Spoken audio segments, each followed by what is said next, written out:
তার চোখ ছাড়া এই পুরো জায়গাটা জাস্ট গর্ত হয়ে আছে, পুরো জায়গাটা গর্ত হয়ে আছে, মানে চোখ ছাড়া আর কিছু একটা চোখ তাও মনে হয় আছে, আর পুরো জায়গাটা জাস্ট একটা ভয়ঙ্কর গর্ত হয়ে আছে।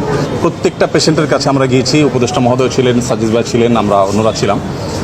যেটা আপনারা একটু আগে শুনেছেন যে আসন্না ফাউন্ডেশন চ্যারিটেবল অর্গানাইজেশন, আমরা আমাদের নিজস্ব যে তহবিল আছে সেই তহবিল থেকে কোনো প্রকার পাবলিক ডোনেশন নেওয়া ছাড়া আমাদের নিজেদের অন্য সমস্ত প্রজেক্টগুলোকে এই মুহূর্তে স্টপ করে দিয়ে এই প্রজেক্টে আমরা সর্বোচ্চ প্রায়োরিটি দিয়ে কাজ করছি। কারণ হসপিটালগুলোতে যে দৃশ্য, এই দৃশ্যগুলো যদি কেউ নিজের চোখে না দেখে সে আসলে কোনোভাবে অনুমান করতে পারবে না যে ভয়াবহতা কোন পর্যায়ে পৌঁছেছে।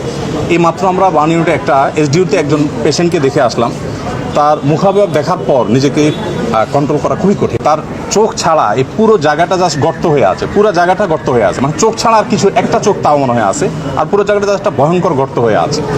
তো আলহামদুলিল্লাহ আমরা এর আগে সাজিদ ভাই এসেছেন, এই পেশেন্টেরই আগের অবস্থার তুলনায় এখন অনেক ভালো।